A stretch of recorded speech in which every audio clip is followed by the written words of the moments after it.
Nos encontramos con el señor Carlos Villaseñor, experto en políticas culturales y consultor asesor dentro de la UNESCO. Señor Carlos, muchas gracias por la entrevista. Gracias. Estamos un poquito en extremis aquí en el aeropuerto antes de que se vaya. Muchas gracias por ese tiempo que nos dio. Con mucho gusto.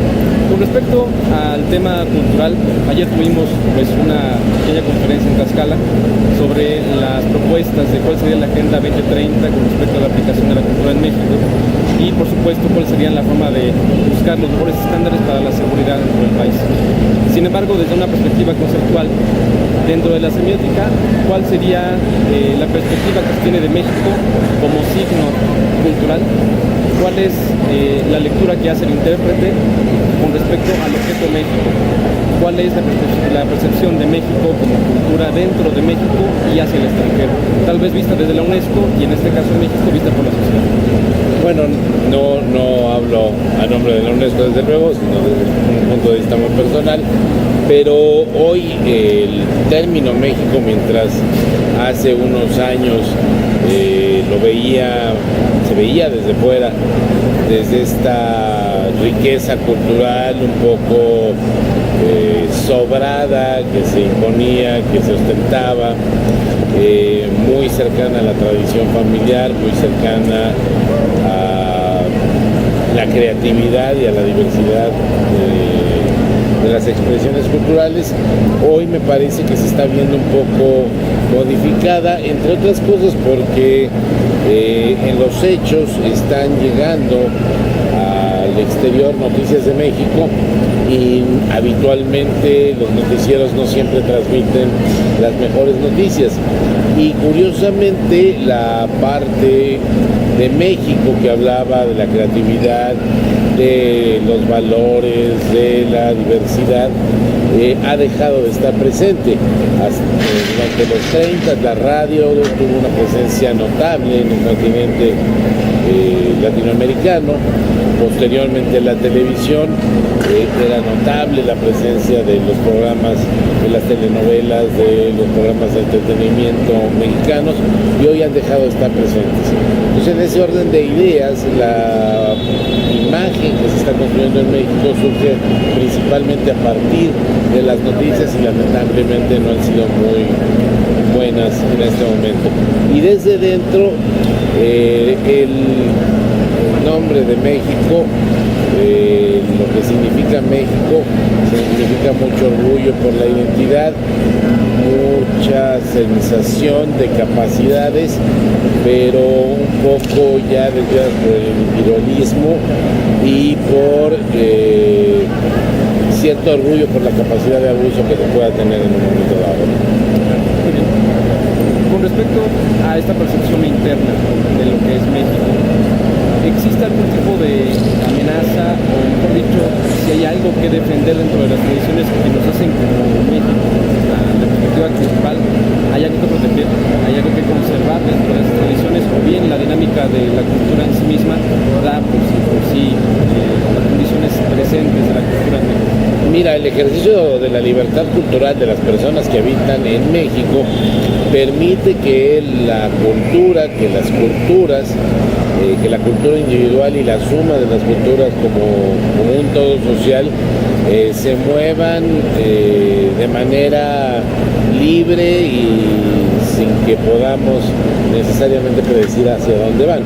Lo que sí corresponde en términos de política cultural para el Estado a través del gobierno es garantizar los elementos mínimos indispensables de continuidad de la identidad cultural de los mexicanos. Y esto no necesariamente tienen que ser elementos materiales concretos, sino yo lo vería muchísimo más por el lado de las acciones para la salvaguarda del patrimonio inmaterial, donde se fomenta la continuidad de estas maneras de estar en el mundo, los valores esenciales de estar en el mundo. Y yo te mencionaría 3 o 4 opciones básicas. Desde luego el alfabetismo digital ahora resulta una medida fundamental de ser promovida por el Estado. El alfabetismo digital contar con plataformas y con internet lo más amplio posible, acciones de fomento, promoción y difusión de la lectura, salvaguarda del patrimonio cultural, y aquí tendría que haber una revisión muy profunda de la noción de patrimonio cultural, porque hoy está sumamente valorada la materialidad, y creo que deberíamos voltear mucho más a ver los elementos del patrimonio cultural inmaterial, generar las condiciones para el diálogo, para la circulación más libre y más amplia de los códigos, de los símbolos, de los significados que están produciendo las personas en México. Es decir, es una labor mucho más de acompañamiento que de determinación, pero sí, si en algo habría que invertir es en garantizar, insisto, la continuidad de estos elementos esenciales de la identidad mexicana. En ese sentido, nosotros compartimos la perspectiva de que existe una ausencia en términos de patrimonio inmaterial, y es algo que sí valora la UNESCO, incluso lo registra. México tiene registrado dentro de ese listado el patrimonio inmaterial, pero curiosamente la ley no lo concibe dentro de esa protección. En ese caso, hemos analizado pues, de alguna forma que el patrimonio inmaterial, lo que son algunas costumbres, tradiciones de los pueblos originarios, las lenguas, etcétera, se van perdiendo conforme la amenaza de la pues homologar las leyes que fomenten un criterio cultural. Es decir, que la cultura pareciera que nace del centro del país y se esparce pues para generar un criterio y el alcance de esas comunidades hacia esa cultura. Que es lo que ustedes me mencionaban el día de ayer, una crítica con respecto a qué es el siguiente paso que debemos dar al respecto. ¿Existe en este sentido algún tipo de dialéctica, es decir, alguna confrontación entre lo que debe de ser el patrimonio inmaterial y el material, de acuerdo a las tradiciones del pueblo mexicano? Y por otro lado, una concepción cultural que debe de ser la única, la general para México. Desde la perspectiva del gobierno, ¿hay una confrontación al respecto? ¿O cómo se podría? No, mira, hoy estamos atestiguando un cambio de modelo de gestión cultural. Durante el siglo XX, el modelo de gestión cultural por la geopolítica buscaba destacar aquellos bienes simbólicos que de alguna manera nos adscribieran a uno de los dos polos en los que estaba dividido el mundo. En ese orden de ideas se caracterizaba como patrimonio cultural las expresiones singulares, universales, de la arquitectura, de patrimonio edificado, como está en la Convención de 72, y esto tenía una finalidad política, que era integrar a las periferias a los centros productores de conocimiento dentro del modelo de desarrollo occidental, llamémosle así, o el que se confrontaba con los países del bloque comunista y que tenían estas órbitas satelitales de los países no alineados, los países del tercer mundo. Hoy, en un mundo interactivo, interconectado, lo que se requiere son capacidades y habilidades para interactuar más fluidamente en las sociedades del conocimiento.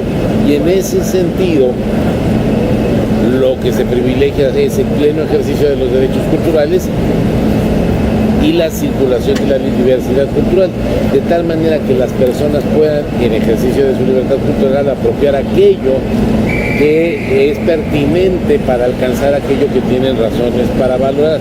En este sentido, sí estamos viendo una confrontación de modelos de política cultural, y una política cultural que sí está concebida de centro a periferia, de llevar el conocimiento de los que sí lo producían a los ingenuos, a este modelo de fortalecimiento de las capacidades de las personas. Yo creo que en este tránsito es donde surge la Secretaría de Cultura, donde se definen los presupuestos, y hoy por hoy está centrándose la discusión sobre la Ley General de Cultura, sobre la ley reglamentaria del artículo constitucional, para que sean los el derecho humano a la cultura y los derechos culturales el eje rector de esta reformulación del sistema cultural del país. Perfecto. En otro tema, considerando también parte de su investigación respecto a las nuevas economías culturales culturales, ¿cuál podría ser una plataforma idónea para México para adoptar ese tipo de diversidad? No solamente enfocada a la producción tradicional de la cultura, el cine, el teatro, etcétera, sino cuáles podrían ser las dos oportunidades de acción para la sociedad mexicana.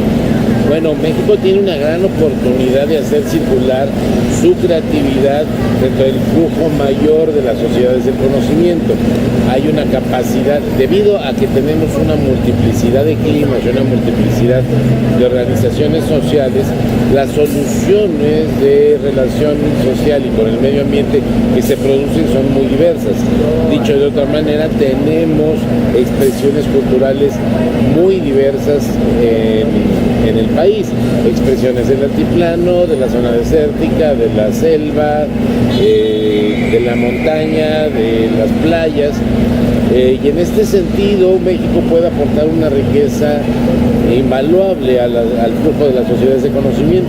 Nada más que la segunda parte es que ahora los flujos simbólicos están circulando a través de las industrias creativas, de las llamadas industrias culturales y las industrias creativas, que si bien es cierto que no hay una clasificación única, no ha habido una delimitación perfecta de ambos términos, lo que sí sabemos es que hay que generarle a las personas capacidades, habilidades para manejarse dentro de estas industrias culturales, de estas industrias creativas, poder subir su bagaje simbólico a circular por estos medios.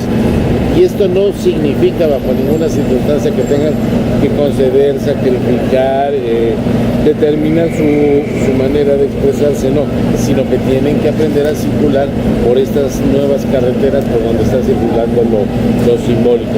Si yo quiero hacer llegar chapulines de Oaxaca a Nueva York, son exactamente los mismos, cocinados de la misma manera, con la receta más tradicional que uno se puede imaginar, pero tienen que ir empacados al alto vacío y tienen que ser llevados por una agencia aduanal.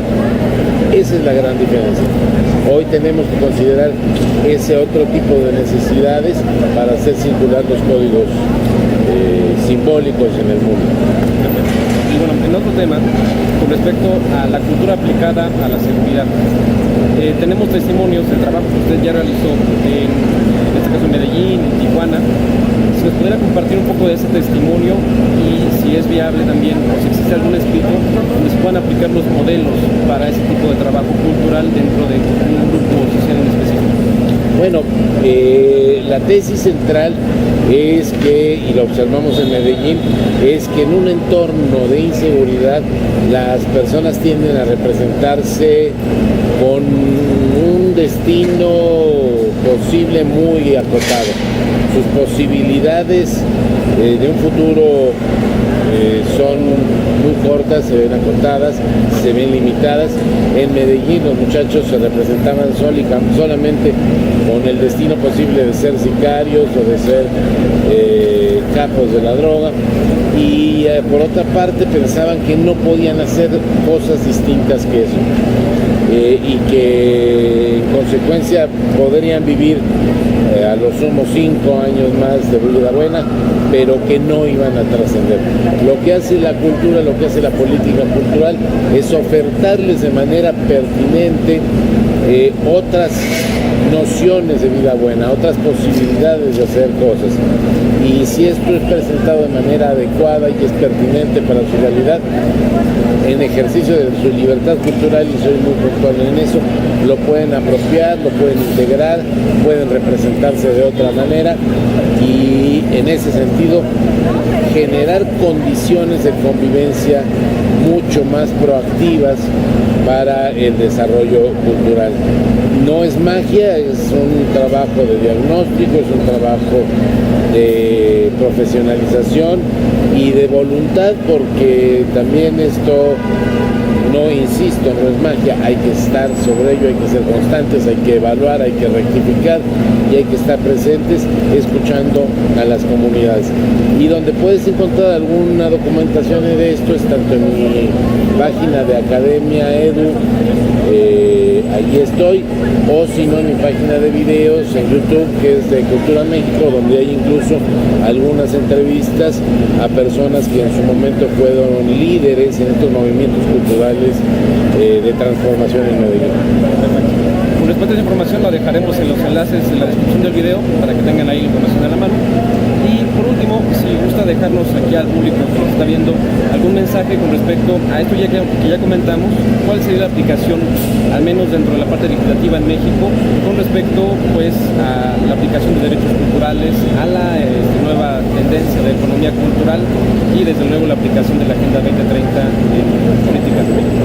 Bueno, en este momento está discutiéndose en el Congreso de la Unión la reglamentación del artículo 4º constitucional en materia de acceso a la cultura y de derechos culturales. Me parece que es fundamental apoyar al Congreso de la Unión en que lo antes posible se procese esta legislación reglamentaria, de ser posible antes que termine este ciclo presupuestal, para poder orientar las reasignaciones que puedan haber, los etiquetados que pueda haber, ya para cumplir, para ir avanzando en el garantismo cultural y en el garantismo del pleno ejercicio de los derechos culturales. Por otra parte, también es necesaria esta ley reglamentaria para, a partir de ese eje rector, poder analizar y poder reformular el sistema cultural, las políticas culturales.